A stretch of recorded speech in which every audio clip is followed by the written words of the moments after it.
በስመ አብ ወወልድ ወመንፈስ ቅዱስ አሐዱ አምላክ አሜን። የምንኖርባት ዓለም እጅግ ብዙ መልካምና ክፉ ታሪክ ተስተናግዶባታል። ስንዴና እንክርዳድ በቅሎባታል። ወደፊትም እስከ እልፈቷ ድረስ እንዲሆና ትቀጥላለች። ታዲያ በዚች የጨለማ ሥራ በስቶባት በምትታይ ዓለም ውስጥ የፈጣሪያቸውን ትእዛዝ በመጠበቅ የክርስቶስንም መስቀል በመሸከም ጨው በሆነ ሕይወታቸው አልጫ የሆነች ዓለምን ያጣፈጡ እንደ ከዋክብት ተጋድሏቸው የሚያበራ የእግዚአብሔር ምርጥ ዕቃዎች ቅዱሳን ይገኛሉ። እግዚአብሔርን በፍጹም ልብ በመከተል መልካሙን ገል በመጋደል የሃይማኖት ሩጫውን በመፈጸም ከፈጣሪያቸው የምሕረት ቃል ኪዳን የተቀበሉ ቅዱሳን ብዙ ናቸው። ከእነዚህ መካከል አንዷ ኢትዮጵያዊቷ እናታችን ቅድስት ክርስቶስ ሰምራ ናት። ቅድስት ክርስቶስ ሰምራ በፍጹም ቆራጥነትና ታማኝነት ፈጣሪዋን ያገለገለች፣ የዚህ ዓለም ፍቅር ሳያሸንፋት ለማያልፈው ዓለም በመሮጥ ባደረገችው ተጋድሎ ከእግዚአብሔር ቃል ኪዳንን የተቀበለች በምልጃዋ የምታስምር እናት ናት። የዚህች ቅድስት እናት የተጋድሎ ዜና ብዙ ነው። ነገር ግን ለትምህርታችንና በረከቷን ለመቀበል ያህል ጥቂቱን እንደሚከተለው ይቀርባል።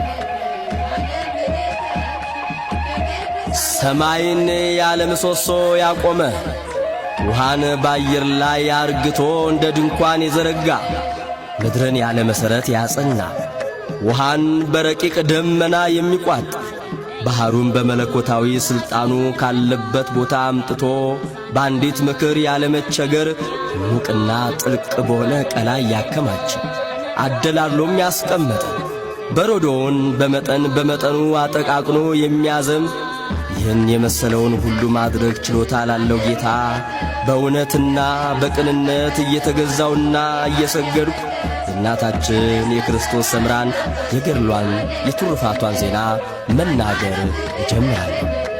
እሷ በፈጣሪዋ እግዚአብሔር ዘንድ የተመረጠች ብጽሕትና የተመሰገነች የተባረከችና የከበረች በትሩፋትና በገድል ከፍ ከፍ ያለች ንጽሕናን የተጎናጸፈች የክርስቶስን መስቀል በመሸከም ከፍጹም ምስጋና ጋር በጾም መፈተንን ፍቅርና ትሕትናን ገንዘብ ያደረገች ናት።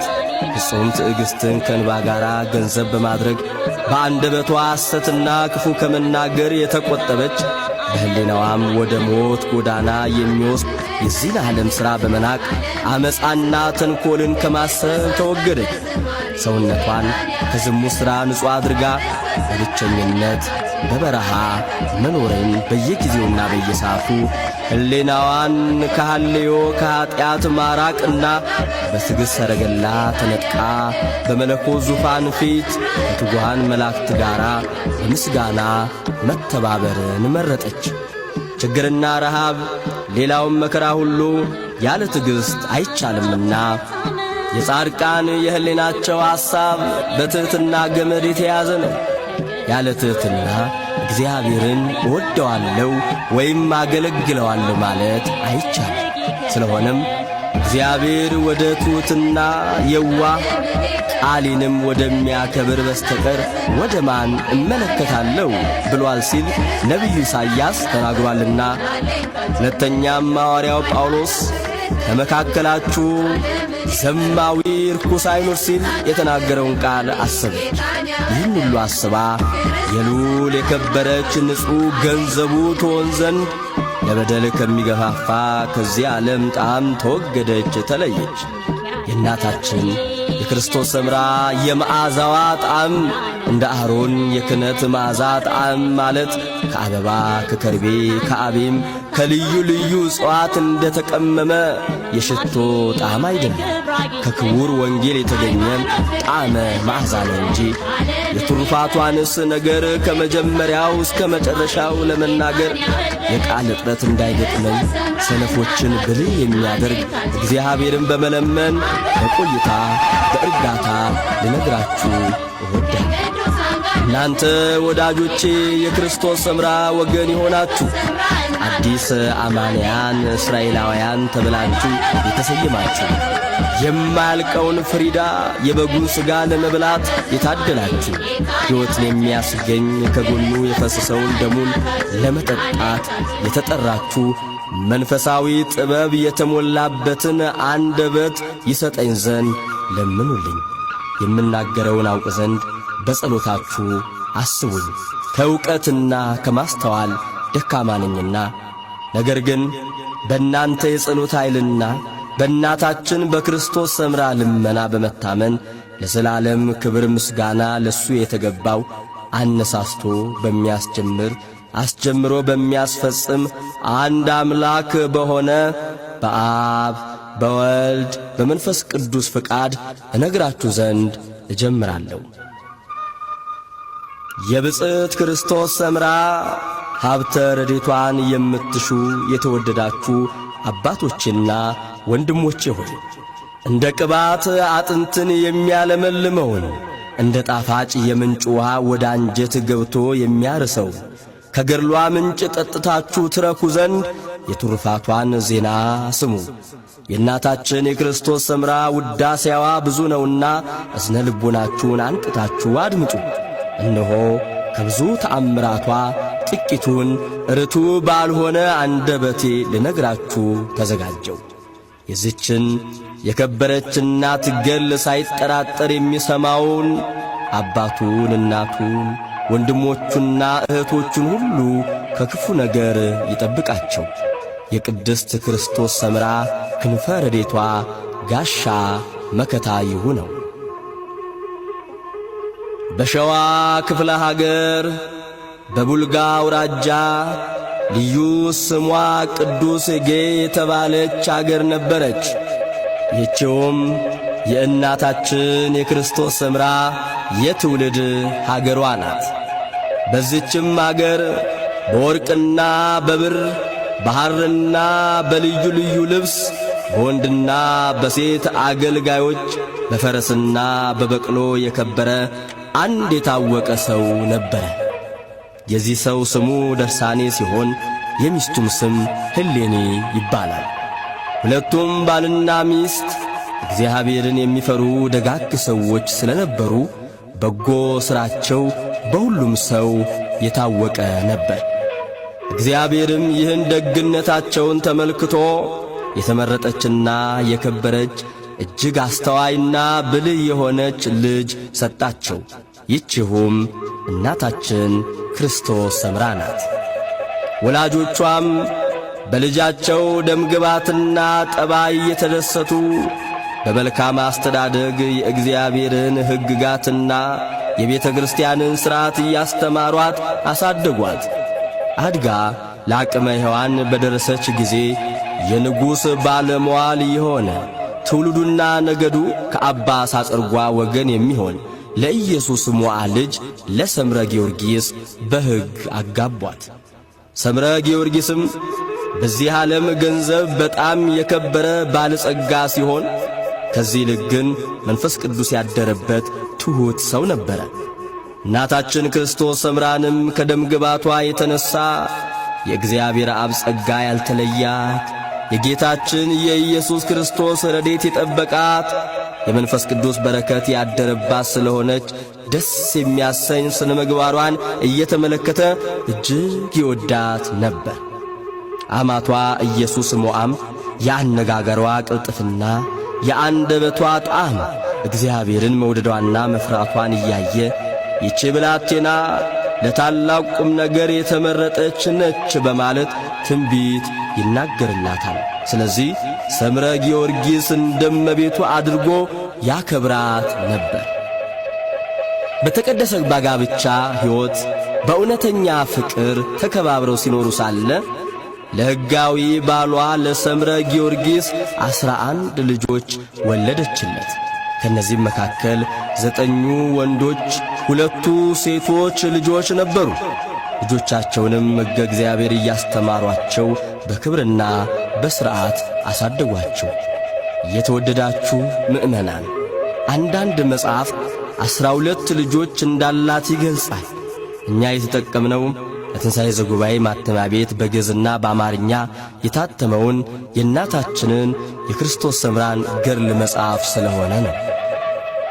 የእናታችን የቅድስት ክርስቶስ ሰምራ ደግነቷ ይታወቅ ስለነበር በዚያ ዘመን የእግዚአብሔር ባለሟል የሚሆን አጼ ገብረ መስቀል ተብሎ የሚጠራ የኢትዮጵያ ንጉሥ በጸሎትሽ አስቢኝ በማለት በራሱ በንጉሡ ቤተ መንግሥት ከሚያገለግሉ አገልጋዮች መካከል በቤት ውስጥ እንዲያገለግሏት 174 ሰዎችን ላከላት። ከዚህም ጋር አያይዞ ብዙ ፈረስና በቅሎ ከሐርና ከወርቅ የተሠራ ልብስና ጫማ ሰደደላት። ንጉሡም ስለ ትሩፋቷ ብዛትና ስለ ሃይማኖቷ ጽናት ከአብራኩ እንደ ተከፈለች ልጁ እጅግ አድርጎ ይወዳት ነበርና ይህ ሁሉ ክብር ሊደረግላት የቻለው በፈጣሪዋ በልዑል እግዚአብሔር ቸርነት ነው። እሷ ግን ይህን ሁሉ ክብር አልፈለገችም። ይልቁንም ለዓላማዬ እንቅፋት ለክርስትናም ሕይወቴ ውዳሴ ከንቱ ይሆንብኛል ብላ ትፈራ ነበር። በዚያውስ ላይ ወርቁ፣ ጌጡ፣ ልብሱ ተሽጦ ለነዳያን ይመጸወታል፣ ለቤተ ክርስቲያን መባ ይሰጣል።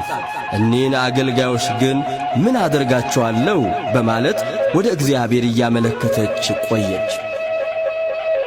ከዕለታት በአንድ ቀን እንዲህ ሆነ።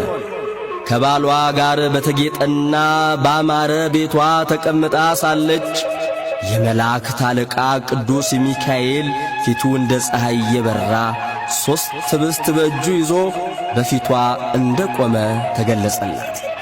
መልአኩን ከሷ በስተቀር በቤቱ የነበሩ አገልጋዮች ሊመለከቱት አልቻሉም። ያ መልአክ የእግዚአብሔር ባለመዋል ክርስቶስ ሰምራ ሆይ እነሆ ይህን ኅብስት ተመገቢ፣ እግዚአብሔር በቸርነቱ ብዛት ሰጥቶሻልና አላት። እሷም ፈጣሪዋን አመስግና ኅብስቱን ከመልአኩ እጅ ተቀብላ ተመገበች። መዓዛ ጣዕሙም ሰውነቷን አለመለመው። በዚህም የተነሣ እስከ 3 ቀን ድረስ እህል ሳትበላ ውሃ ሳትጠጣ ቆየች። ኃይለ መንፈስ ቅዱስ በሰውነቷ አድሮባታልና ነቢዩ ኤልያስ መልአኩ ያመጣለትን ኅብስት ቢመገብ አግኝቶ ለ40 ቀን ሳይበላ እንደቆየ በቅዱስ መጽሐፍ ተጽፏልና አንደኛ ነገሥት ምዕራፍ 19 ከቁጥር 1 እስከ 8። አባቶቼና ወንድሞቼ ሆይ ይህን የተሰጣትን ጸጋ ክብር እስኪ ተመልከቱ። በመልአኩ እጅ ይህን ግሩም ኅብስት እንደ ኤልያስ ለመቀበል የተገባችና የበቃች ሆና ተገኝታለችና ይህም ሁሉ ጸጋ የተሰጣት ገና ወደ ገዳም ሳትወጣ በቤቷ በንብረቷ ከባሏ ጋር ሳለች ቤተሰቦቿንና አገልጋዮቿን በምታስተዳድርበት ጊዜ ነበር። እናታችን ቅድስት ክርስቶስ ሰምራ ብዙ አገልጋዮች እንደነበሯት ከፍ ተብሎ ተጠቅሷል። እናም ከአገልጋዮቿ መካከል ምግባሯ የከፋ ታዛዥም ያልነበረች አገልጋይ ነበረች። አንድ ቀን በሥራዋ እናታችን ክርስቶስ ሰምራ አዘነችና ክፉ ተግባሯን እንድትተው ብላ ስትቀጣት ድንገት ታርፍባታለች። ብጽዕት ክርስቶስ ሰምራም ደንግጣ ካለችበት ቤት ውስጥ ወደ ሌላው ክፍል ገባችና እንዲህ ብላ እያለቀሰች ጸለየች። ወይኔ ወዮልኝ፣ ወይታ አለብኝ! በክርስቲያንነቴ ላይ የካህን ሚስት ስሆን ነፍሰ ገዳይ ሆኛለሁና ለነፍሴስ ምን እመልስላታለሁ? ከእንግዲህ ከክርስቲያን ወገን ልቈጠር አይገባኝ። በደሌንስ እንደምን አድርጌ ልሸሽጋት እችላለሁ? በማለት አለቀሰች። ቀጥሎም እንዲህ ስትል ለእግዚአብሔር ስለት አደረገች። አቤቱ ይችን በእኔ ምክንያት ለሞት የተዳረገችውን አገልጋይ ነፍሷን ከሥጋዋ አዋሃደ ብታነሳልኝ ልጆቼን፣ ቤቴን፣ ንብረቴን፣ ያለኝን ገንዘብና ሀብቴን ትቼ ባለ ዘመኔ ሁሉ አንተ እከተልሃለሁ። አንተን ከመከተል ከቶ ወደ ኋላ አልልም። ለሰውነቴ ጌጥ ሥጋዬንም የሚያረካ ምግብ አልመገብም። አቤቱ ጌታዬ ሆይ ጸሎቴን ስማ፣ ልመናዬም በፊት ፈጥኖ ይድረስ። አቤቱ ፊትህን ከኔ ከባሪያ አትመልስ እያለች በለቅሶና በሐዘን ለብዙ ሰዓት ጸለየች። የቅዱሳንን ልመና የማያሳፍር ልዑል አምላክ ጸሎቷን ሰምቶ ሞታ የነበረችውን አገልጋይን አስነሳላት። ቅድስት ክርስቶስ ሰምራም እጅግ ደስ ብሏት ቃሏን ከፍ አድርጋ እንደ ዳዊት እንዲህ አለች። ልመናዬን ቸል ያላለ ቸርነቱንም ከኔ ከባሪያው ያላራቀ ፈጣሪ ይክበር ይመስገን ብላ በታላቅ ምስጋና እግዚአብሔርን አመሰገነችው። በልቧም እንግዲህ እነሆ ከዛሬ ጀምሮ በችግሬና በመከራዬ ሰዓት ለእግዚአብሔር ቃል ኪዳን የገባሁትን መፈጸም ይገባኛል አለች። ከዚህ በኋላ አስቀድሞ ከአፏ የወጣውን ከአንደበቷ የተነገረውን ቃል አስባ ልብሰ ምንኩስናዋን ማለት ቆቧን፣ ቀሚሷን፣ አጽፏን፣ መታጠቂያዋን አዘጋጀች። ይህን የተመለከቱ ቤተሰቦቿና አገልጋዮቿም እመቤታችን ሆይ ይህ የምታዘጋጂው የምናኔ ልብስ ለምንሽ ነው? ለማን የምታዘጋጂው አሏት። እሷም ነገሩ እንዳይታወቅባት ፈልጋ ሃይማኖት ያስተማሩኝ አባቴ ልብስ አልቆባቸዋል ሲሉ ስለሰማው ለሳቸው ነው የማዘጋጀው አለቻቸው። ከዕለታት በአንደኛው ቀን እናታችን ክርስቶስ ሰምራ አገልጋዮቿን ጠርታ ወደ ቤተ ክርስቲያን እንሄዳለንና ተዘጋጁ አለቻቸው። እነሱም እሺ በጎ ብለው ተዘጋጅተው አጅበዋት ወደ ቤተ ክርስቲያን ሄዱ። ከዚያም እንደደረሱ በሉ እንግዲህ እኔ ከዚህ ጥቂት እቆያለሁና እናንተ ወደ ቤታችሁ ተመለሱ፣ ለእኔ ይቺ አንዲት አገልጋይና ይህ ሕፃን ልጅ ብቻ ይበቁኛል አለቻቸው። በዚያኑ ጊዜ አገልጋዮቿ እጅ እየነሱ ወደ ቤታቸው ተመለሱ። እናታችን ቅድስት ክርስቶስ ሰምራም እግዚአብሔር የደህንነቴ መብራት ስለሆነ ምን ያስደነግጠኛል? እግዚአብሔር የሕይወቴ መታመኛ ነው፣ ምን ያስፈራኛል? የሚለውን የዳዊትን መዝሙር እየዘመረች የሚያልፈውን ዓለም በማያልፈው ዓለም ለመተካት ልቦናዋን አጽንታ ወደ ምነና ጉዞ ጀመረች። ያ በልስላሴና በእንክብካቤ የኖረ እግር ከመንገዱ ብዛት ከእንቅፋቱም የተነሣ ሥጋዋ እየተቈረጠ ደሟ ይፈስ ነበር። በዚህ ዐይነት ችግር የቀን ሐሩሩን የሌሊት ቁሩን ችላ ታግሳ ከብዙ ጎዳና ጉዞ ቀን በኋላ ካሰበችበት አገር ደረሰች። በደብረ ሊባኖስ አቅራቢያ ስትደርስ የራስ ፀጉሯን ተላጨች። ልብሷንም አውልቃ ለነዳያን አከፋፈለች። የያዘችውንም ገንዘብ በመንገድ ላይ ላገኘቻቸው ሁሉ መጹታ ጨረሰች። አስቀድሞ ያዘጋጀችውን ልብሰ ምንኩስና ማለት ቀሚሷን አጥልቃ አጽፋን ተጎናጽፋ ደብረ ሊባኖስ ከሴቶች ገዳም ደረሰች። የገዳሙ መነኮሳትም በታላቅ ክብር ተቀብለው ወደ በዓታቸው አስገቧት። ያን አብራ ይዛው የተሰደደችውን ሕፃን ልጇን ግን አላስገቡትም። የወንድ ጾታ የሆነ ሰው ከገዳማቸው እንዳይገባ ሥርዓት አላቸውና። ሕፃኑ ግን ከእናቱ በመለየቱ ምርር ብሎ ያለቅስ ነበር። ጊዜው እየመሸ መጣ።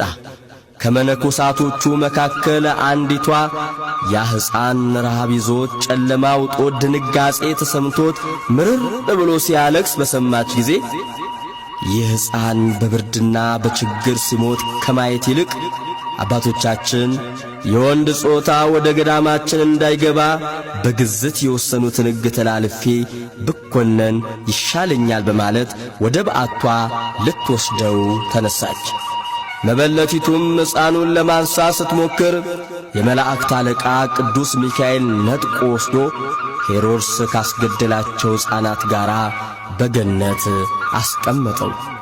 ይህ ሁሉ በሚሆንበት ጊዜ የተመረጠች እናታችን ክርስቶስ ሰምራ ልጇ በጨለማ ውስጥ ሆኖ ሲያለቅስ ቅሬታ ፈጽሞ ያልተሰማት የእናትነት ርኅራኄ ሳይኖራት ቀርቶ ሳይሆን አንደኛ የፈጠረው አምላክ እንደማይተወው በፍጹም ልቧ ታምን ስለነበረ፣ ሁለተኛም ጌታ በወንጌል ከኔ ይልቅ ቤት ንብረቱን አባቱንና እናቱን ልጁን የመረጠ ለኔ ሊሆን አይገባውም፣ የሞቴን ቀንበር ያልተሸከመ ወገኔ ሊሆን አይችልም ብሎ የተናገረውን የፈጣሪዋን ቃል በማሰብ ነው። ማቴዎስ ወንጌል ምዕራፍ 10 ከቁጥር 37 እስከ 39። ቅድስት ክርስቶስ ሰምራ ባለችበት ገዳም በጾም በጸሎት በመጋደሏ ድንቅ ሥራ ተሰርቶላታል። ወደ ብሔረ ሕያዋን ደርሳ ያየችው አስደናቂ ነገር አለ። አንድ ቀን በጸሎት በነበረበት ጊዜ ቅዱስ ሚካኤል ከበዓቷ መጥቶ በክንፍ ተሸክሞ ከጣና ደሴት አደረሳት። እሷም በዚያ እንደ ተተከለ ዓምድ ሆና ሳትወጣ በባሕር ውስጥ 12 ዓመት ቆማ ጸለየች። ሰውነቷም እስከሚበሳሳ ድረስ ከ12 ዓመት በኋላ ከባሕር ውስጥ ቆማ ሳለች ጌታችን ኢየሱስ ክርስቶስ ወደ እሷ መጣ። የምሕረት ቃል ኪዳን ገባላት። እሷም እንዲህ አለችው፣ አቤቱ ለባሪያ ብዙውን ቸርነት አደረግ። ዛሬም ደግሞ የምለምንህ ነፍሴ ከሥጋዋ በምትለይበት ጊዜ በክብር ተቀብላችሁ አምጧት ብለ መላእክትን ታዘልኝ ዘንድ ነው አለችው። ቸርነቱ የበዛ ጌታ ግን መልሶ እንዲህ አላት፣ ነፍስሽ ከሥጋሽ በምትለይበት ጊዜ መላእክትን ብቻ የምልክልሽ አይደለሁም፣ ነፍስሽን በደስታ ትቀበላት ዘንድ እናቴ ማርያምንም ነው እንጂ የምልክልሽ። ይህም ይሆን ዘንድ የማይታበል ቃሌ አንድ ጊዜ ካፌ ወጣ ብሎ ቃል ኪዳን ከሰጣት በኋላ በታላቅ ክብር ወደ ሰማይ አረገ።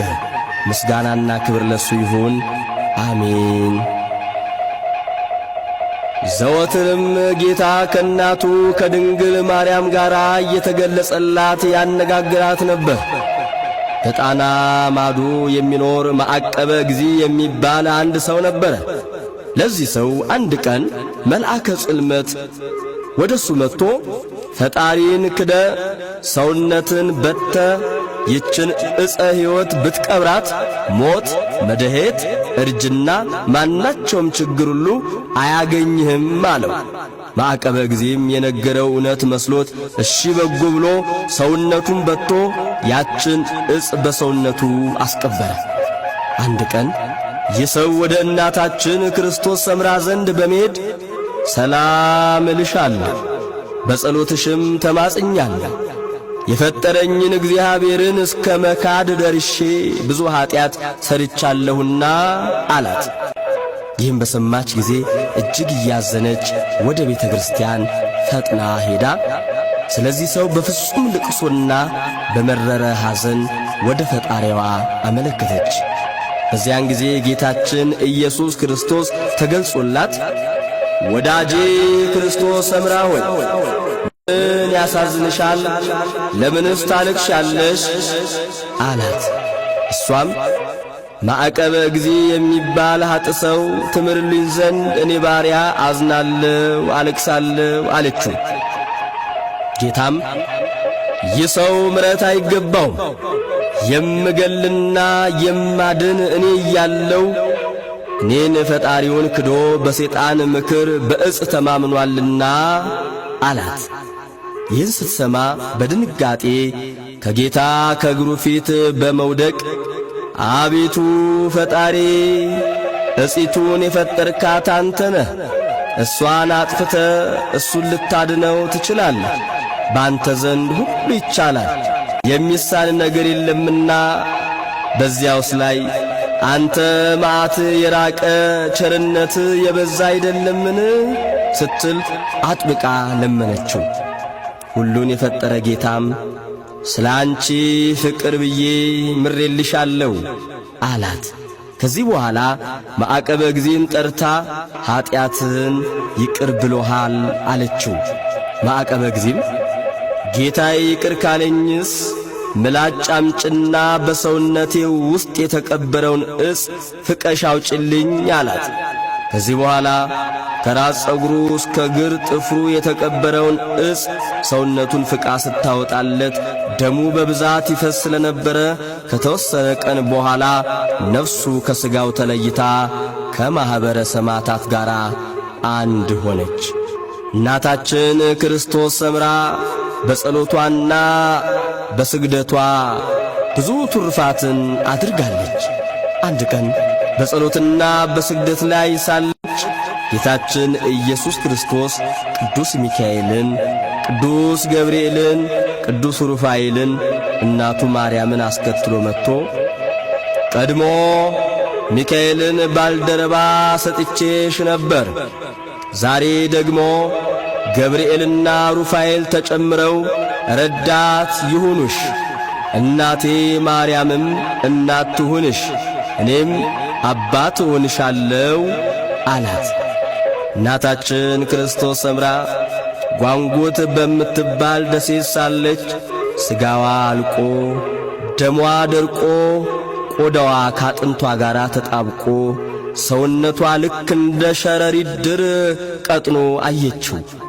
ዐይኗንም አንሳች ጊዜ ጌታ ኢየሱስ ክርስቶስን ከኋላዋ ቆሞ ተመለከተችው። መድኃኒታችን ኢየሱስ ክርስቶስም ወዳጄ ክርስቶስ ሰምራ ሆይ ስለ ሰውነትሽ ለምን ትደነቂያለሽ? የተቆራረጡት ሥጋዎችሽ፣ የተፋቁት አጥንቶችሽ አንዲት ቀን ለሰጠውሽ ቃል ኪዳን ሊመጣጠኑ አይችሉም ብዬ እነግርሻለሁ አላት። ከዕለታት በአንደኛው ቀን እናታችን ክርስቶስ ሰምራ በበዓቷ ለብቻዋ ተቀምጣ ሳለች ስመ አምላክ የተጻፈባትና የእመቤታችን የማርያም ከልጇ ከአማኑኤል ጋር የቅዱስ ሚካኤልና የቅዱስ ገብርኤል ስዕል ያለባትን መስቀል በእጇ ይዛ ስለነበረ ያን የመስቀሉን ጫፍ ብትዳስሰው ከዚህ ስዕል ራሴን አትንኪኝ የሚል ቃል ወጣ። ይህንንም ባላት ጊዜ ደነገጠችና መስቀሉን ፈጥና አኖረችው። ጌታችን ኢየሱስ ክርስቶስ ግን ወዳጄ ክርስቶስ ሰምራ ሆይ አይዞሽ፣ አትደንግጪ፣ መስቀሉን ያዢ፣ አትንኪኝ ማለቴ አትያዢ ማለቴ አይደለም፣ ነገር ግን ለሁል ጊዜ ካንቺ ያልተለየው መሆኔ እንድታውቂ ነው እንጂ አላት። ክርስቲያኖች ሆይ ይቺ ቅድስት እናት የተሰጣትን ክብር ተመልከቱ። ሙሴን በኪሩቤል ስዕል ላይ አድሮ እንደ ባልንጀራ ያነጋገረው እንደነበረው ሁሉ እሷንም እንዲሁ ጌታ ያናግራታል። እናታችን ክርስቶስ ሰምራ ሮብና አርብ እንዲሁም በሰንበት ቀን አንደበቷን ከመናገር ትቆጥብ ነበር። ምግቧንም ከትንሽ ቁራሽ እንጀራ አያልፍም ነበር። በባሕር ውስጥ በመግባት ለብዙ ዓመታት ስፍር ቁጥር የሌለው ተጋድሎ ፈጽማለች አድርጋለች። ይህች ቅድስት እናት ወደ ቅዱስ ላሊበላ አገር ለመሄድ ስለወደደች ሱባኤ ገብታ 340 ማለትም 120 ቀን ጸለየች፣ ጾመች። ከዚያም ሀገረ ሮሃ ሄዳ የቅዱስ ላሊበላን መካነ መቃብርን ተሳለመች፣ ፈጣሪዋንም አመሰገነች። ከዚያ በኋላ ወደ በዓቷ ስትመለስ የመንፈስ ቅዱስ እህቶቿ መንገድ ያደከመውን እግርሽን እንጠብሽ አሏት። እሷ ግን እስከ 40 ቀን ድረስ እንዳልታጠብ በቄስ ቃል ተይዣለሁ አለቻቸው። ይህንንም ማለቷ ለዚያች ለረገጠቻት የቅዱስ ላሊበላ ቤተ መቅደስ ላለችበት መሬት ክብር ስትል ነበር። ወዳጆቼ ሆይ የትሩፋቷን ዜና ስሙ። እናታችን ክርስቶስ ሰምራ ለብዙ ዘመን ዓሣ ከመብላት ተወግዳ ትኖር ነበር። ከዕለታት በአንደኛው ቀን ማለት በፋሲጋ በዓል ዓሣ ትበላ ዘንድ ሕሊናዋ አሳሰባት። ዓሣውን አምጥተው በማዕዱ ላይ አቀረቡላትና ትበላ ዘንድ እጇን ዘረጋች። በዚህ ጊዜ ወዳጄ ክርስቶስ ሰምራ ሆይ ቀድሞ ዓሣ ላትበይ ቃል የገባሽውን ዘንግተሽ አሁን ለመብላት ፈቀድሽን? የሚል ቃል መጣ። ይህንንም በሰማች ጊዜ ትበላው ዘንድ የያዘችውን ዓሣ ፈጥና ተወች። አባቶችና ወንድሞቼ ሆይ ይህን ጸጋ እስኪ ተመልከቱ።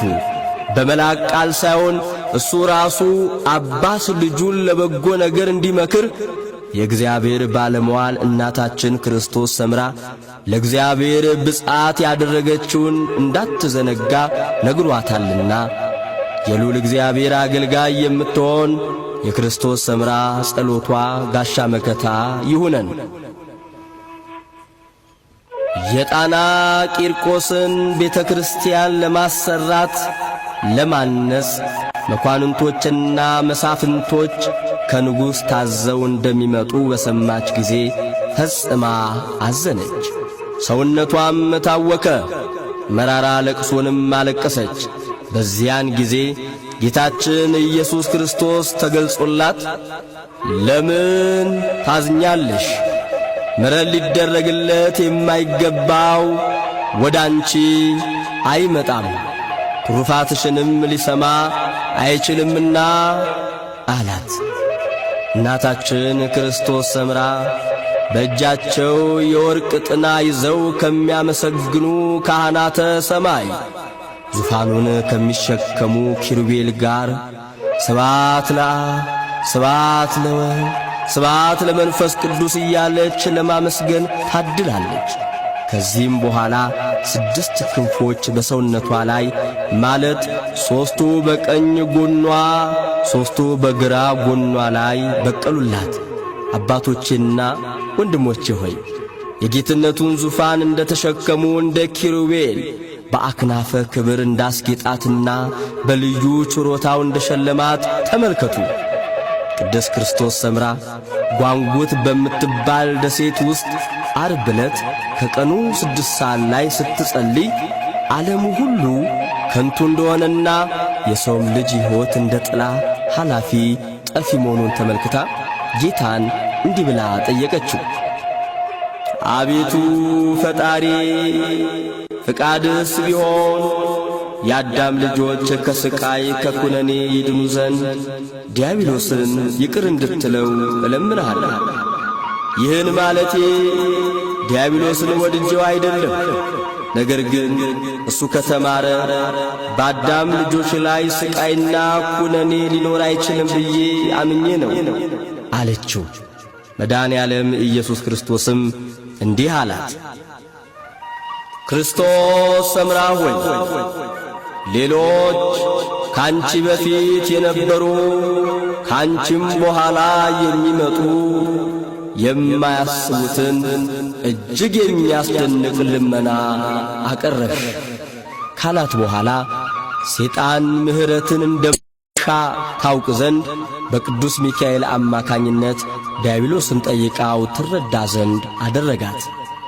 ቅድስት ክርስቶስ ሰምራ ከእንግዲህ እግዚአብሔር ይቅር ይስኪለኝ ድረስ ከዚህ አልወጣም ብላ ከጉድጓድ ውስጥ በመግባት 3 የተሳሉ ጦሮች በፊቷ፣ 3 ጦር በኋላዋ፣ 3 ጦር በቀኝ ጎኗ፣ 3 ጦር በግራ ጎኗ ተክላ ትጸልይ ጀመር።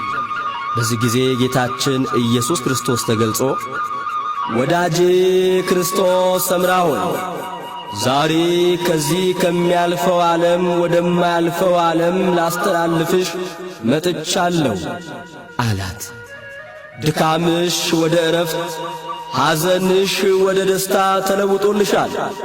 እውነት እልሻለሁ በፍጹም ደስታ መታሰቢያሽን ያደረገ በችግሩ ወይም በጭንቀቱ ጊዜ በመታመን ስምሽን የሚጠራ እኔ ከመከራ ሥጋ ከመከራ ነፍስ አድነዋል።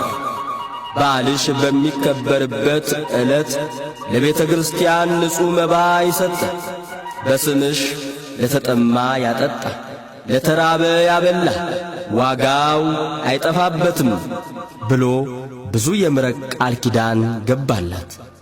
እሷም አቤቱ ጌታዬ ሆይ ሥጋዬ የሚያርፍበት ቦታ ወዴት ነው አለችው። ጌታም እንዲህ አላት፣ መቃብርሽ በዚህ ጓንጉት በምትባል ደሴት ነው። ይህችንም ደሴት እንደ ደብረ ዘይት እንደ ደብረ ታቦር ስሟ የተጠራ ይሆናል። ቦታዋም ደብረ ፍቅር ደብረ ምሕረት ትባላለች። በዓልሽን ያከበረ እኔም አከብረዋለሁ አላት። ከዚህ የአምላካዊ ቃል ጋር በነሐሴ 24 ቀን የአባታችን የተክለ ሃይማኖት በዓል በሚከበርበት ዕለት ነፍሷ ከሥጋዋ ተለየች።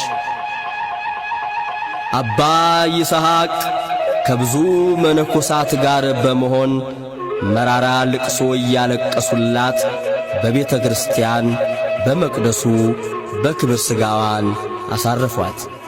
እናታችን ቅድስት ክርስቶስ ሰምራ በሕይወተ ሥጋ የኖረችው 375 ዓመት ነው። የገድሏን መጽሐፍ አባ ፊልጶስ የተባለ መነኩሴ በመንፈስ ተገልጾለት ጻፈላት። የበዓሏን መታሰቢያ የሚውለው በ24 የተክለ ሃይማኖት ዕለት ነው። የእናታችን የክርስቶስ ሰምራ ሥጋዋ ካረፈበት በጣና ደሴት በምትገኘው ቤተ ክርስቲያን ለመሳለም የሚመጡትን ሁሉ በምልጃዋ ትራዳቸዋለች። ያደረገችው ተጋድሎ የፈጸመችው ተአምር እጅግ ብዙ ነው። እኔ ኀጡ ወንድማችሁ ከገድሏ ጥቂቱን ነው የነገርኳችሁ።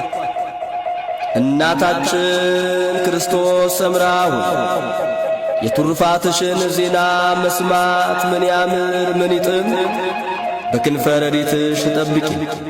የገድልሽን ዜና ለመስማት የሚናፍቁትን ወገኖችሽን ከጠላት ዲያብሎስ በምልጃሽ ሰውሪያቸው። ጸሎትሽ ለኢትዮጵያ ጋሻ መከታ ይሁናት። የተወደዳችሁ ክርስቲያኖች ሆይ ልመናዋ አማላጅነቷ ለሁላችን ይደረግልንና እናታችን ቅድስት ክርስቶስ ሰምራ ካደረገቻቸው ብዙ ተአምራቶች መካከል ጥቂቱን እገልጽላችኋለሁ። ስሙ ወልደ ሚካኤል የሚሉት አንድ ሰው ነበረ። እሱም ሸዋ ወደሚባል ሀገር ለመሄድ ለብዙ ጊዜ እያሰበ ነበር። እንደዚህም እያሰበ ሳለ በልዩ ደዌ ተያዘና ለ3 ዓመት ያህል ያልጋ ቁራኛ ሆኖ ቆየ። በእንደዚህም ያለ ደዌ ታሞ ሳለ የእናታችን የክርስቶስ ሰምራ የገድሏን ዜና ሰምቶ ልቡ በፍቅሯ እሳት ተቃጠለ። ከዚያም ከዚህ ሥጋዬን ከሚያሰቃያት ጽኑ ደዌ ብትፈውሽኝ መታሰቢያሽን አድርጋለሁ፣ የገድልሽንም መጽሐፍ አጽፋለሁ ሲል ብፅዓት አደረገ ወይም ስለት ተሳለ። በዚህም ጊዜ ልመናውንና ጸሎቱን ሰምታ ከደዌው ፈጥና ፈወሰችው። እሱም ጥልቅ በሆነ የልብ ደስታ ፈጽሞ ተደሰተ። ከዚህ በኋላ ለነፍሱ መጠቀሚያ ትሆነው ዘንድ በመታመን አስቀድሞ ብፅዓት እንዳደረገ መታሰቢያዋን አደረገ። በብዙ ጥረትና ድካምም የገድሏን መጽሐፍ አጻፈ። ይህንም ያዩና የሰሙ ሁሉ እግዚአብሔርን ፈጽመው አመሰገኑት። እናታችን ክርስቶስ ሰምራንና ብፁዕ አባታችን አቡነ ተክለ ሃይማኖትን አከበሯቸው። የብርሃን ልጆች የሆናችሁ ሁላችሁ የጻድቃን የአባቶቻችን የእናቶቻችን ልመናቸው አማላጅነታቸው ከእኛ ጋር ይሁን። ሁለተኛ ተአምር። ልመናዋ አማላጅነቷ ለሁላችን ይደረግልንና እናታችን ብጽዕት ክርስቶስ ሰምራ ያደረገችው ተአምር ይህ ነው። አባቶቼና ወንድሞቼ እናታችን ቅድስት ክርስቶስ ሰምራ ጓንጉት በምትባል ደሴት ውስጥ በምትገኝ ቅጽረ ቤተ ክርስቲያን መካከል ያደረገችውን ተአምር እነግራችኋለሁ። በዚያም 7 ቀንና ሌሊት ማርና ወተት አዘነመች። በዚያን ጊዜ ዕውራን ዓይናቸው በራ፣ አንካሶች በእግራቸው ሄዱ፣ ለምጻሞች ከለምጻቸው ነጹ፣ ሕሙማኖችም ከሕመማቸው ተፈወሱ፣ አጋንንት የለከፏቸው ሁሉ ለቀቋቸው፣ ከሩቅና ከቅርብ የመጡ በሽተኞች ሁሉ ከደዌያቸው ተፈወሱ። ዳግመኛም እናታችን ክርስቶስ ሰምራ ያደረገችውን ይህን ታምር ሰሙ ታላላቅ የአገር ሰዎች፣ መኳንንትና የንጉሡ ጭፍሮች፣ ታላቁም ታናሹም ሁሉ ከእናታችን ከብጽዕት ክርስቶስ ሰምራ በረከትን ይቀበሉ ዘንድ ተሰበሰቡ። ከዚያም በቅጽረ ቤተ ክርስቲያኑ መካከል ካዘነመችው ማር በልተው ከጠገቡ በኋላ ወንዱም ሴቱም ሽማግሌውም ሕፃናቱም ታላቁም ታናሹም ማሩን ተቀብተው ከደዌያቸው ተፈወሱ። በዚህ ጊዜ በኢትዮጵያ ምድር በየአውራጃውና በአካባቢው ሁሉ ፍጹም ደስታ ሆነ። ስለዚህም የኢትዮጵያ ሕዝቦች በእናታችን በክርስቶስ ሰምራ በመታመን ይሰግዱላታል፣ ያከብሯታል።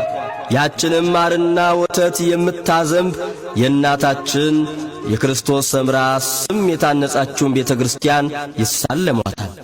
ቅዱሳንም ሁሉ ያለማቋረጥ ከዕለት ወደ ዕለት በሷ ዘንድ ይሰባሰባሉ። ምስጋናና ጸሎት የማይታጎልባት እንደ እግዚአብሔር መቅደስ እንደሚገኝባት እንደ ኢየሩሳሌም ናትና የብርሃናት ጌታ ወይም ፈጣሪ ኢየሱስ ክርስቶስም ይችን የቅዱሳን መጠጊያ የምድራዊ ገነት የሆነችና የተቀደሰች ጓንጉትን ደሴት ደብረ ምሕረት ብሎ ሰየማት። ልመናዋ አማላጅነቷ ሀብተ ረድኤቷ ከእኛ ጋር ለዘላለሙ ይኑር። የእናታችን የቅድስት ክርስቶስ ሰምራ በረከቷ ልመናዋ አማላጅነቷ ይደረግልንና ያደረገችው ተአምር ይህ ነው። በሸዋ ክፍለ ሀገር የሚኖር ጥበበኛ ወይም አዋቂ የሆነ አንድ የንጉሥ ጭፍራ ወታደር ነበር። ሰውየው መካን ነበርና ልጅ ባለመውለዳቸው ከሚስቱ ጋር ለብዙ ጊዜ ሲያዝኑ ኖሩ። ከዕለታት በአንደኛው ቀን በጥሩ ልቦና በፍጹም መታመን በእናታችን በቅድስት ክርስቶስ ሰምራ ስዕል ፊት በብዙ ሐዘንና ቀኖና መሪር በሆነ ልቅሶ ልጅ ብንወልድ ለቤተ ክርስቲያንሽ የሐር መጋረጃና የወርቅ ዣንጥላ መባ እናቀርባለን ሲሉ ብፅዓት አደረጉ። እንደዚህም ብለው የሎሚ የለውዝ ፍሬና ከቅድስት ክርስቶስ ሰምራ ቅጽረ ቤተ ክርስቲያን አፈር ወይም እምነት ይዘው ወስደው ወደ አገራቸው ተመልሰው ሄዱ። ከጥቂት ዓመት ወይም ጊዜ በኋላ የዚያን ሰው ሚስት ጸነሰች፣ ወንድ ልጅም ወለደችና ታላቅ ደስታ አደረጉ፣ እግዚአብሔርንም አመሰገኑ። እናታችን ቅድስት ክርስቶስ ሰምራንም አከበሯት፣ ከፍ ከፍም አደረጓት። አስቀድመው ብፅዓት ያደረጉትን መባ፣ የወርቅ ዣንጥላ፣ የቤተ መቅደስ መጋረጃ ለእናታችን ለቅድስት ክርስቶስ ሰምራ ቤተ ክርስቲያን አምጥተው ሰጡ። ከዚያም ከአበምኔቱ ወይም ከገዳሙ አስተዳደር ከአባ ዘመንፈስ ቅዱስ ቡራኬና ታላቅ በረከት ተቀብለው እግዚአብሔርንና እናታችን ክርስቶስ ሰምራን እያመሰገኑ በሰላምና በታላቅ ደስታ ወደ ቤታቸው ሄዱ። ልመናዋ አማላጅነቷ ለሁላችን ይደረግልን ለዘለዓለሙ አሜን። ልመናዋ አማላጅነቷ ለሁላችን ይደረግልንና እናታችን ቅድስት ክርስቶስ ሰምራ ያደረገችው ተአምር ነው። እንፍራንስ በሚባል ሀገር የምትኖርና እናታችን ቅድስት ክርስቶስ ሰምራን እጅግ አድርጋ የምትወድ አንዲት ሴት ነበረች። ይህችም ሴት ያማረች የወይን ቦታና የእግዚአብሔር ማደሪያ የምትሆን ጓንጉት በምትባል ደሴት የእናታችን የቅድስት ክርስቶስ ሰምራን ክብረ በዓል ታከብር ዘንድ ለመሄድ ተነሳች። በጎዳናም መንገዱ ስትሄድ ሳለች ዘማዊና ርኩስ የሆነ አንድ ክፉ ሰው አገኛትና ግድ አላት። እሷም ስለ እግዚአብሔር ብለህ ተወኝ አለችው። እሱ ግን አጥብቆ ያዛት እንጂ አልተዋትም።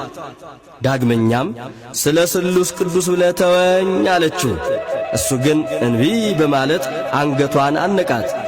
ሦስተኛም ጠላት ዲያብሎስን ድል በነሳች ስለ ቅድስት ክርስቶስ ሰምራ ብለህ ተወኝ አለችው።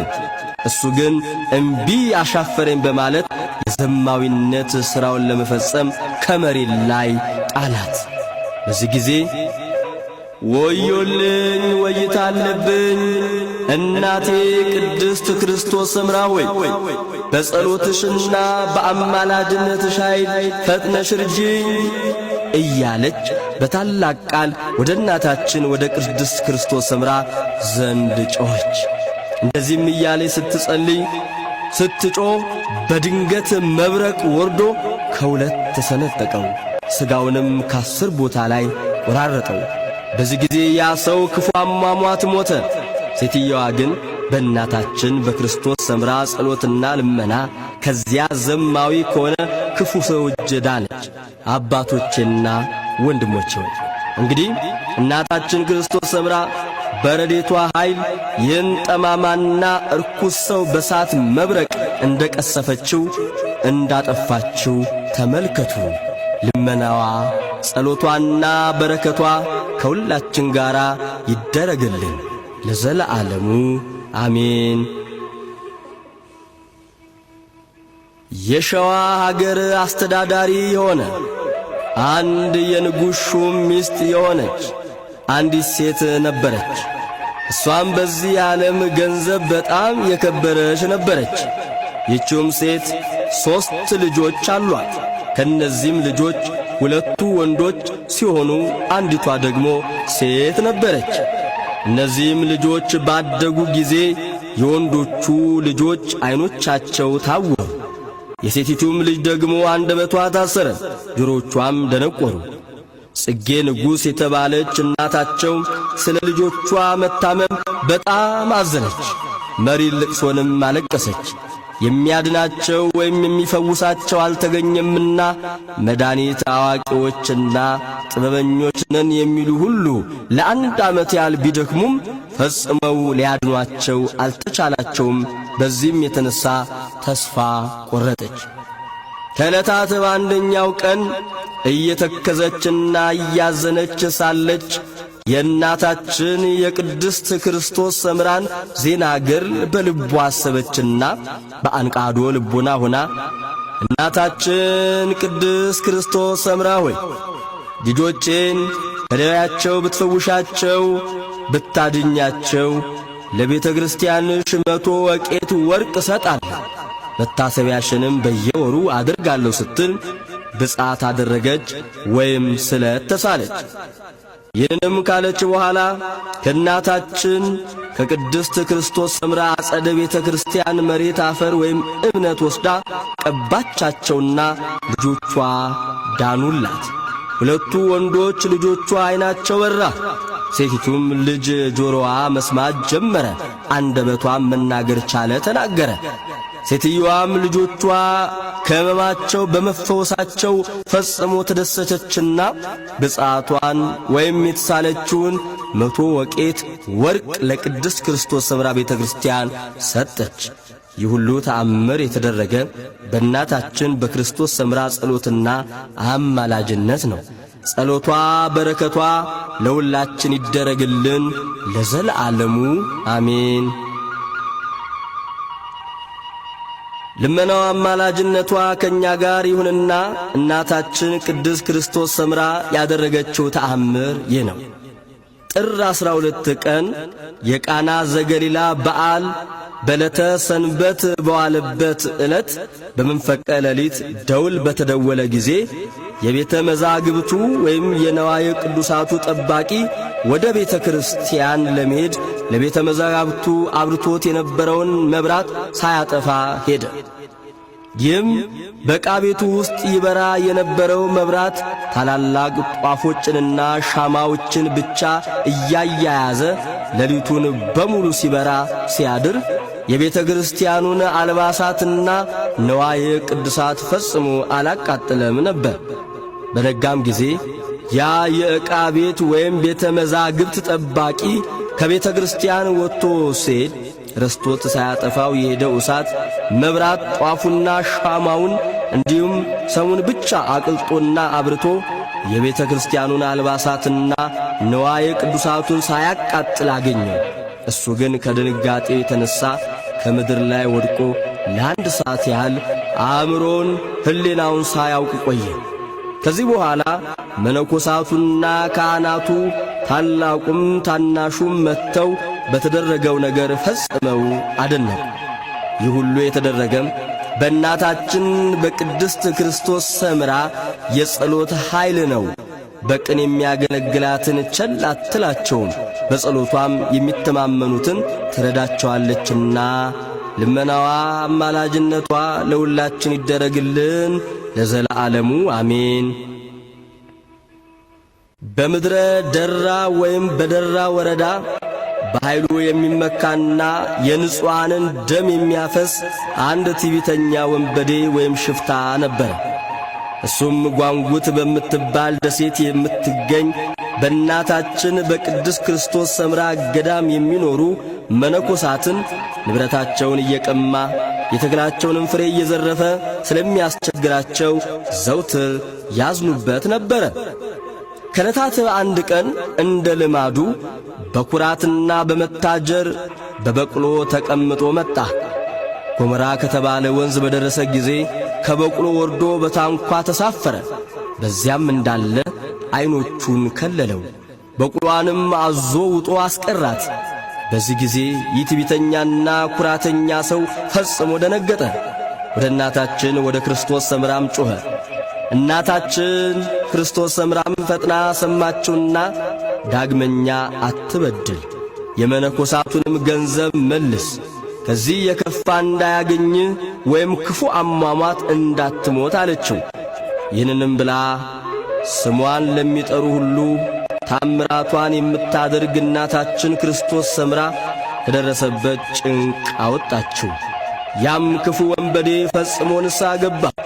የመነኮሳቱንም ተክላቸውንና ንብረታቸውን በወሰደባቸው ወይም በቀማቸው ፈንታ የመንገድ ስንቅ ጨምሮ ገንዘባቸውን መለሰላቸው። መነኮሳቱም እናታችን ክርስቶስ ሰምራ በጸሎቷ ኃይል በእነሱና በዚያ በካዲ ጠላታቸው መካከል ሰላምን ስለመሠረተችላቸው ፈጽመው ተደሰቱ። ልመናዋ አማላጅነቷ ለሁላችን ይደረግልን ለዘላለሙ አሜን።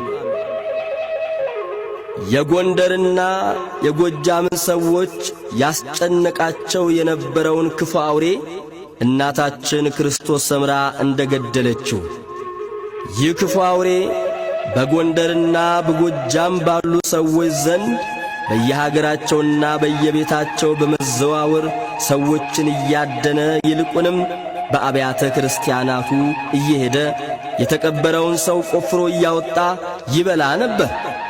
እነዚህ የጎንደርና የጎጃም ሰዎች ስለ ቤተሰባቸው፣ ስለ እናቶቻቸው፣ ስለ አባቶቻቸው፣ ስለ ልጆቻቸው ሲያዝኑና ሲያለቅሱ ኖሩ። ሞተው እንኳን የተቀበሩትን ሌሊት እያወጣ ይበላ ነበርና እንደዚህ ያደረገ ለብዙ ጊዜ ሲያስጨንቃቸው ኖረ። ከዕለታት አንድ ቀን በዚያ ያገኘውን ይበላ ዘንድ ወደ እናታችን ወደ ክርስቶስ ሰምራ ገዳም ሄደ። እዚያም ከገዳሙ መግቢያ ኤፍራታ ከምትባል አጠገብ ደረሰና ወደ ገዳሙ በኃይል እገባለሁ ብሎ ሲሞክር ድንገት ከሰማይ መብረቅ ወርዶ ከሁለት ላይ ከፈለውና በዚያ ሞተ። የሀገሩ ሰዎች በሙሉ ታናሹም ታላቁም ወጥተው ወይም ተሰብስበው በእናታችን በቅድስት ክርስቶስ ሰምራ ጸሎት ስለተደረገው ተአምር ፈጽመው ተደሰቱ።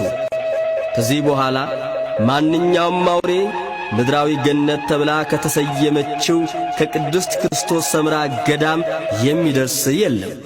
አባቶቼና ወንድሞቼ ሆይ እንግዲህ እናታችን ቅድስት ክርስቶስ ሰምራ ይህን ክፉ አውሬ በኃይለ ረድኤቷ እንደቀሰፈችው ተመልከቱ።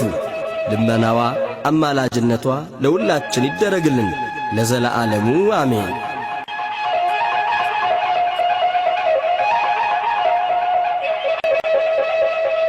እናታችን ቅድስት ክርስቶስ ሰምራ በፎገራ አውራጃ ቀጥሎ የተመለከተውን ተአምር አደረገች። አንድ ከሃዲና አረማዊ የሆነ ሰው የእናታችንን የክርስቶስ ሰምራን ቤተ ክርስቲያን ያፈርስና ያቃጥል ዘንድ ፈልጎ መጣ። ከዚያም በፈረስ ተቀምጦ ብዙ ሰራዊት አስከትሎ በታላቅ ኃይል ወይም ግርማ ከእናታችን ከቅዱስ ክርስቶስ ሰምራ ገዳም አጠገብ ሲደርስ በገዳሙ አካባቢ በሚኖሩ ሰዎችና በገዳሙ ውስጥ ለሚቀመጡ መነኮሳት በትዕቢትና በመኩራራት ባስቸኳይ ለኔ ግብር እንድትገብሩ፣ ግብሩን ይዛችሁ አትመጡ ግን የክርስቶስ ሰምራን ምድር አጠፋለሁ፣ ልጆቻችሁንና ቤተሰቦቻችሁንም እፈጃለሁ ሲል ጥብቅ ትእዛዝ አስተላለፈ። ከዚያም ይህ የማጆር አኮለኒ ሹም ትእዛዝ ወይም መልእክት በደረሰ ጊዜ መነኮሳቱ ደነገጡ፣ ታላቅ ፍርሃትም አደረባቸው። መራራ ለቅሶንም አለቀሱ። በገዳሙና በአካባቢው የሚኖሩትን ሁሉ ደውል ደውለው ሰበሰቡና እናታችን ክርስቶስ ሰምራ ሆይ እንግዲህ አማላጅነትሽ እንደዚህ ባለ ፈተናና መከራ ጊዜ ስለሆነ ጠባቂ እንደሌላቸው የበግ መንጋ ሆነናልና ከዚህ ከነጣቂ ተኩላ ከሃዲ አፍ እጅ አድኝን በማለት ወደ እናታችን ወደ ክርስቶስ ሰምራ ስዕል ተማጸኑ። እንደዚህም እያሉ በሚያለቅሱበት ጊዜ የነጎድጓድ ድምፅ ሰሙ። ያ ከሃዲ መኮንን ወይም ሹም ከፈረሱ ላይ ወድቆ ተቀጠቀጠ፣ ተሰባበረ። በዚያኑ ጊዜ ነፍሱ ከሥጋው ተለየች፣ ክፉ አሟሟትንም ሞተ። ከዚያም ጭፍሮቹ ደብረ ታቦር ከተማ ለሚገኘው ለጌታው ለማጆር አጎሊኒ አስክሬኑን ወስደው አስረከቡት። ያም አላዊ ወይም የሹሙ ጌታ ከእናታችን ከቅድስት ክርስቶስ ሰምራ ተአምራቷ ኃይል ግርማ የተነሣ ደንግጦ ተንቀጠቀጠ። ይልቁንም ከእንግዲህ ወዲያ በፊትሽ ከቶ በደል አልፈጽምም በማለት ለመነኮሳቱ 500 ወቄት ወርቅ ሰጣቸው። ለምግባቸውም የሚሆን ብዙ እህል አዘዘላቸው። አባቶቼና ወንድሞቼ እንግዲህ እናታችን ቅድስት ክርስቶስ ሰምራ ይህን አላዊ ወይም ካዲ መኮንን በፈረሱ ላይ ተቀምጦ ሳለ በመብረቅ እንዳቃጠለችውና ከሱም ብዙ ምርኮን እንዳገኘች ተመልከቱ። ልመናዋ አማላጅነቷ ለሁላችን ይደረግልን ለዘለዓለሙ አሜን።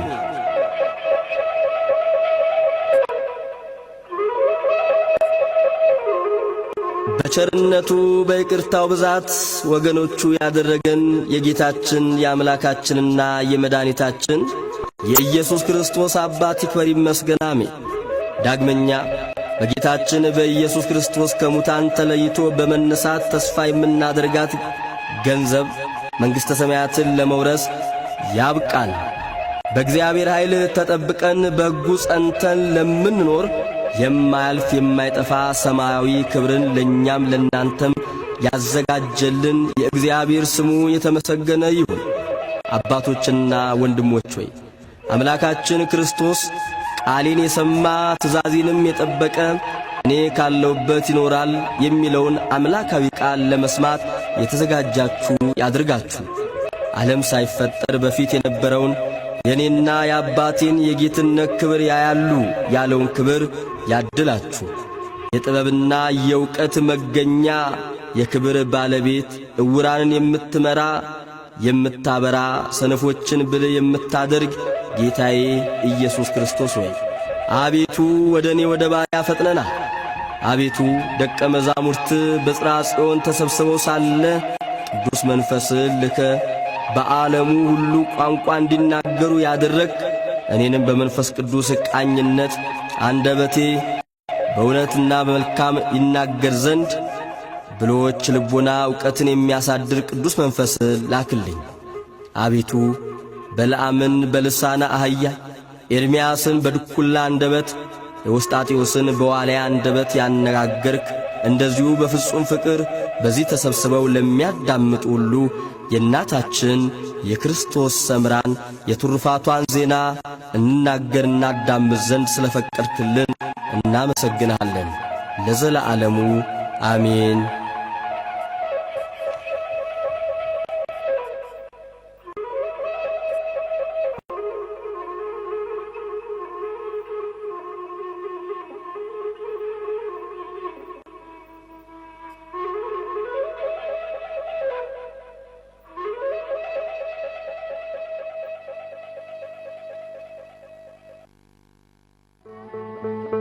አንድ አድርገን ጌታ ሆይ አንድ አድርገን ሰላምህን ፍቅርህንም ለግሰን አንድ አድርገን ጌታ ሆይ አንድ አድርገን ሰላምህን ፍቅርህንም ለግሰን